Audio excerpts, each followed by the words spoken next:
こんにちは、エマです。今日は JLPT N2 の文法の部分をみんなと一緒に解いていきたいと思います。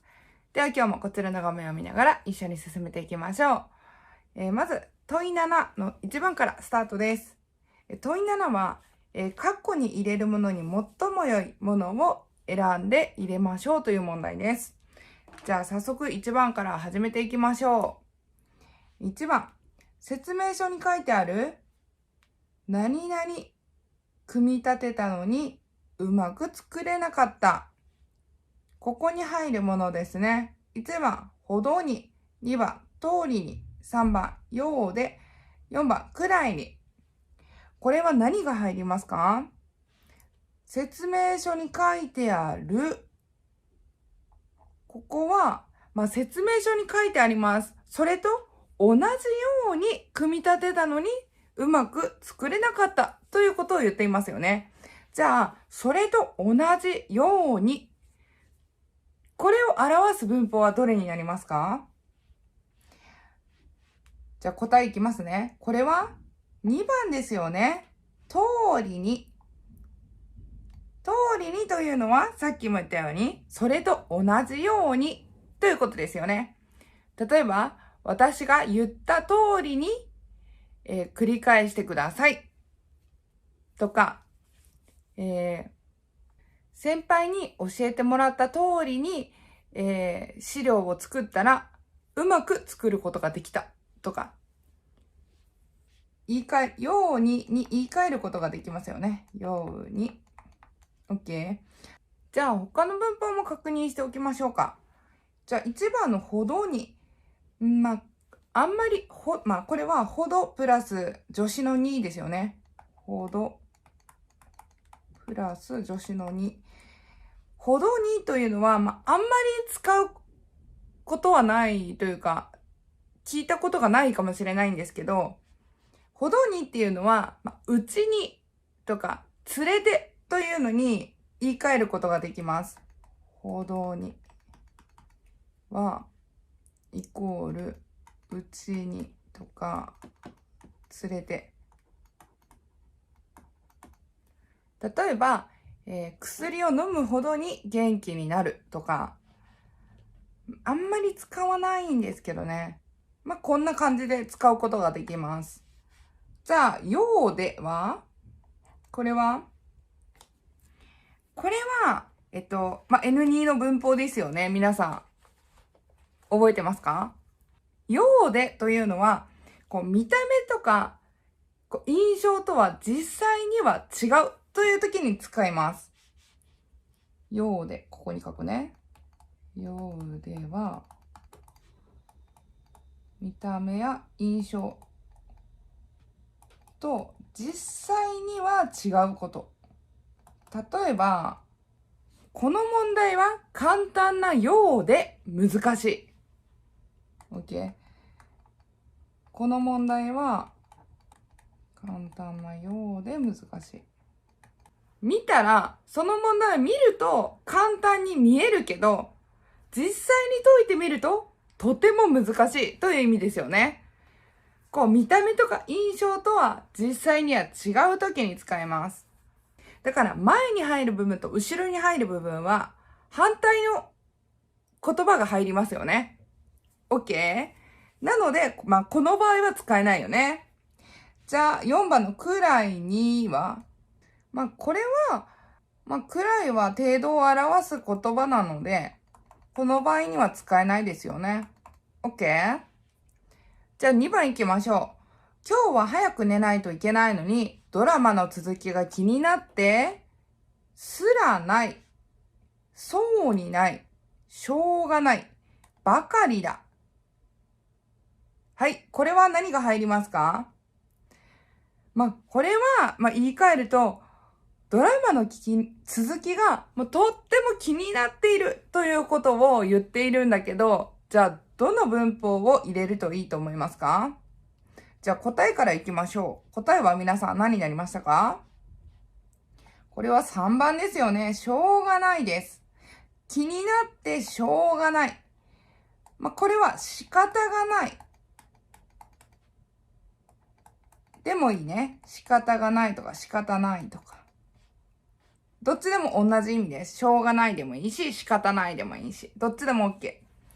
じゃあこれどういう意味かというと、しょうがないというのは、これは我慢できないくらいその気持ちが強いという時に表す言葉です。我慢できない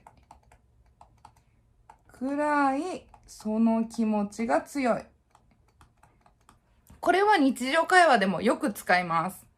じゃあ他の文法を確認しておきますか？すらないは、これは最低限を表す文法です。特に良くないことね。で、に使います。これは最低限。例えば、どういう風に使うかというと、例えば、忙しくて寝る時間すらないとか。OK？ 忙しくて寝る時間すらない。寝る時間というのは、これは必要最低限のことですよね。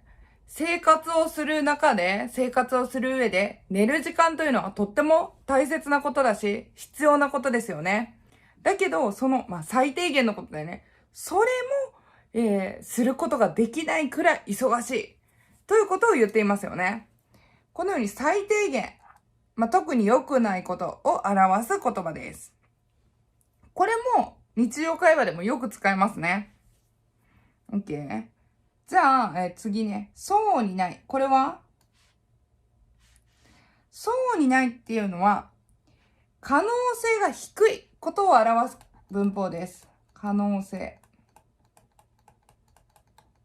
可能性が低いときね。例えば、そうにないというのは、どういうときに使うかというと、私にはその問題は解けそうにないとか、私には解けそうにないというのは、解ける可能性はとても低いということだよね。OK？ これも便利ですよね。便利な文法の一つです。で、ばかりだというのは、これは、いろんな使い方があるけど、それがたくさんある、それでいっぱいだとか、悪い方向に進んでいくとか、そういう時に使う文法ですよね。だからこの場合は不自然だよね。OK？ なので、この場合は3番のしょうがないとか仕方ないが入ります。はい、じゃあ次3番ね。台風が近づいているので、明日のイベントは1番延期ではない。2番延期すべきではない。3番延期するわけがない。4番延期せざるを得ない。これは何が入りますか？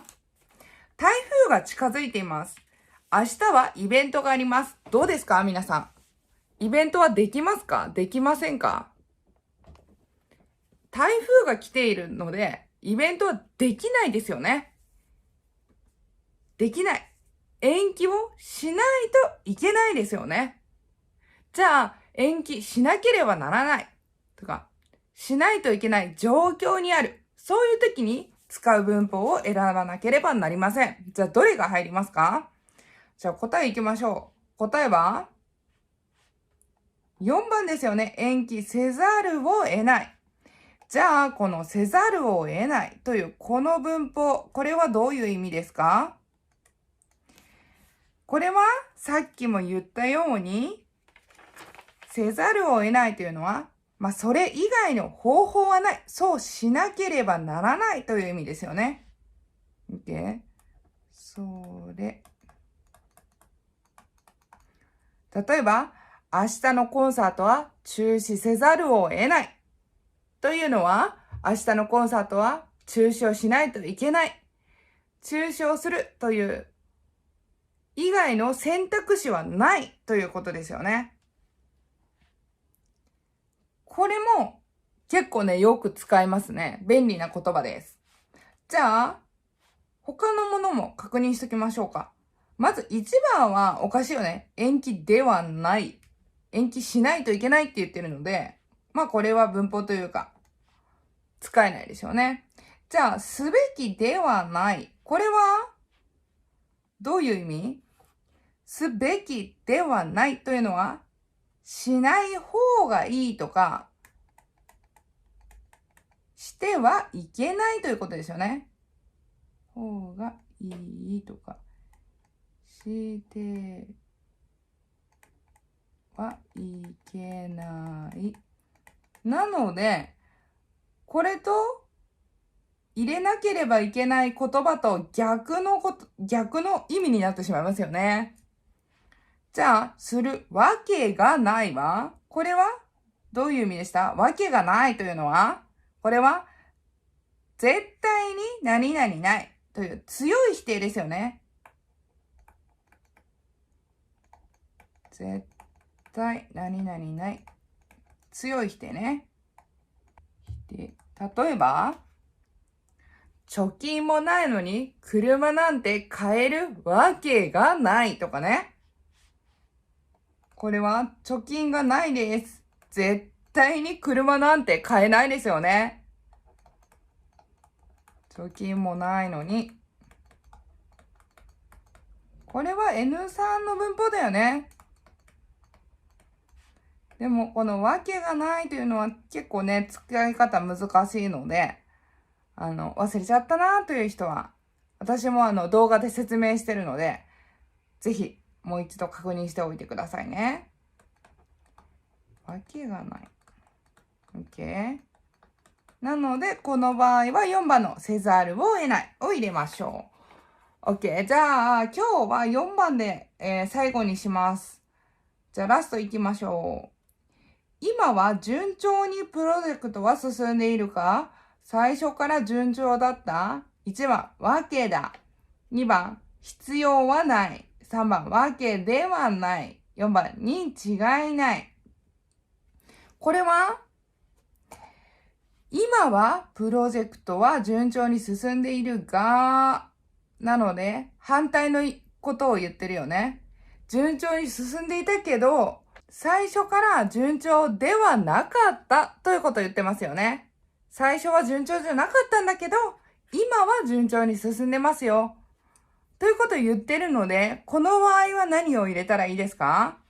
これは、皆さん、何になりましたか？答え。これは3番ですよね。わけではない。また、わけを使った、文法が入りましたね。わけではないというのはどういう意味？これは状況から考えると、絶対にそうだということを否定する、言い方ですよね。OK？ OK？ わけではないというのは、状況から考えると、ということを否定する言い方。OK？ 例えば、私は映画が好きです。映画が好きなので、よく映画を見ています。映画は好きだけど、詳しいわけではありません。ただ好きなだけなんです。これも、私は映画が好きなので、映画は詳しいだろうなと思いますよね。例えば音楽が好きで音楽をいつも聴いている人がいたら、音楽詳しいんだろうなって思いますよね。だけど、実際は映画は詳しくありません。音楽は詳しくありません。そのように、状況とか見た目で思うことを否定するときに、このわけではないを使います。OK？ じゃあ、この一番のわけだわ。これも同じわけという、言葉が入ってるけど、これは、実はいろんな意味があるんですよ。私の動画ではあまり説明してないかもしれないので、ちょっとね、今度また説明しようと思うんだけど、これは理由とか、あと納得しているこういう時に使います。また今度じゃあ詳しく説明しますね。理由とか納得。例えば、田中さんはベトナムに住んだことがあるんですね。道理でベトナムに詳しいわけだ。とか、年々気温が上昇しているらしい。温暖化が進んでいるわけだ。とか、こういう感じで使います。OK？ なので、この場合は、ちょっと不自然だよね。使えないよね。で、必要はないというのは、この場合も不適切だし、4番の違いないというのは、これは、絶対にそうだという意味だから、これも反対の意味になってしまうので、使えないよね。OK？ なので、この場合は、わけではないが正解です。どうですか皆さん。文法ね、ちょっと難しかったかもしれないんですけど、全部答えられましたか？はい。では今日はこれで授業を終わりたいと思います。皆さんお疲れ様でした。今日は文法の授業でしたが、どうでしたか？難しかったですか？簡単でしたか？またね、JLPT-N に合格できるように一緒に勉強頑張っていきましょうね。今日はね、簡単にね、答えじゃなかった、文法も説明したんですけど、本当に簡単にしか説明できなかったので、また、金曜日のね、文法の、授業の時に詳しく説明できたらいいなと思っているので、またそれもね、ぜひ楽しみにしておいてください。では、またね、この動画が面白かったな、ためになったなと思っていただけたら、ぜひいいねボタン、そしてチャンネル登録の方よろしくお願いします。じゃあまたこちらのチャンネルでお会いしましょうね。本当にいつもありがとうございます。さようなら。またね。